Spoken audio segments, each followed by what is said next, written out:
క్రీస్తునందున్న ప్రియులకు ప్రేమతో వందనాలు తెలియజేయుచున్నాను. ఫిబ్రవరి నెల 15వ తేదీ 2026. ఈరోజు దేవుడు మనకు చేస్తున్న వాగ్దానం ఏమిటనగా యెషయా గ్రంథము 43వ అధ్యాయము 5వ వచనం. భయపడకుము, నేను నీకు తోడై ఉన్నాను. ఆమేన్. నా ప్రియమైన సహోదరి సహోదరులారా, ఈ లోకంలో జీవిస్తున్న మనమందరము కూడా దేవుణ్ణి నమ్మినప్పటికీ ఈ లోకంలో మనం కలిగి ఉన్నటువంటి తల్లిదండ్రులను, బంధుమిత్రులను, పిల్లలను, మనకు తెలిసిన వారిని, మన పైనున్న వారిని ఆధారం చేసుకుని వారి సహాయాన్ని కోరుకుంటూ ఉంటాం, వారి తోడు కోరుకుంటూ ఉంటాం. నా ప్రియులారా, ఈ లోకంలో మనుష్యులు ఎక్కువ కాలం మనతో ఉండలేరు.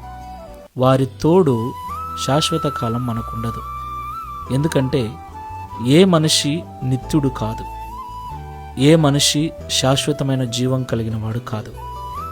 పుట్టిన ప్రతి ఒక్కరూ చనిపోక తప్పదు. అలాగ మనుషులందరూ చనిపోతారు. అయితే దేవుడు అంటున్నాడు, భయపడొద్దు, నేను నీకు తోడై ఉన్నాను అని. దేవునికి మహిమ కలుగునుగాక. నా ప్రియులారా, దేవుడు ఒక్కడే శాశ్వతమైన వాడు, నిత్యుడైన వాడు. ఈ లోకములో ఉన్నవి, లోకంలో ఉన్నవారు ఎవరూ శాశ్వతమైన వారు కాదు. కాబట్టి మనం వారి మీద నమ్మకం పెట్టుకోకుండా నిత్యుడగు దేవుని మీద మనం నమ్మకం పెట్టుకున్నప్పుడు ఆయన ఎవరు చేయి వదిలిపెట్టినా, ఎవరు వెళ్ళిపోయినా ఆయన మనల్ని ఎన్నడూ విడిచిపెట్టడు. నిత్యము మనకు తోడుగా ఉండి మనల్ని నడిపించే దేవుడై ఉన్నాడు. దేవునికి మహిమ కలుగునుగాక.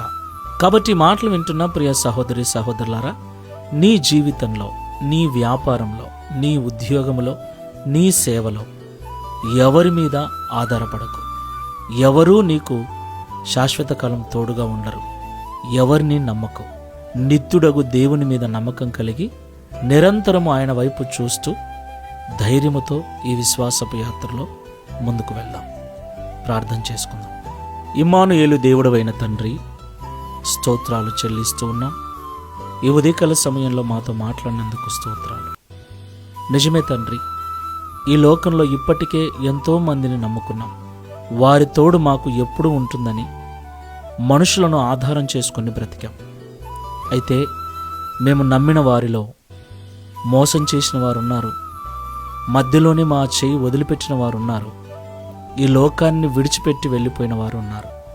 మనుష్య శాశ్వతమైన వాడు కాదు కాబట్టి అతని తోడు కూడా శాశ్వతమైనది కాదు అని మరొక్కసారి మాకు తెలియపరిచినందుకు స్తోత్రాలు.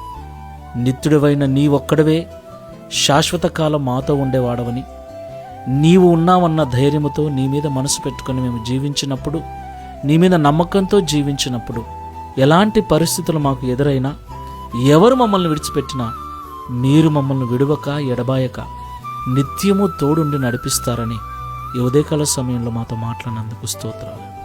ఈ ప్రార్థనలో ఏకీభిస్తున్న మేమందరము కూడా ఇక ముందు మనుషుల వైపు కాకుండా, మనుషుల మీద కాకుండా నీ వైపు చూస్తూ మీరు మాకు నిత్యము తోడున్నారన్న నమ్మకంతో, విశ్వాసముతో, ప్రార్థనాపూర్వకంగా, ధైర్యముగా, భయపడకుండా ఈ విశ్వాసపు యాత్రలో ముందుకు వెళ్ళటకు సహాయం చేయమని యేసు నామములో ప్రార్థిస్తున్నాము తండ్రి.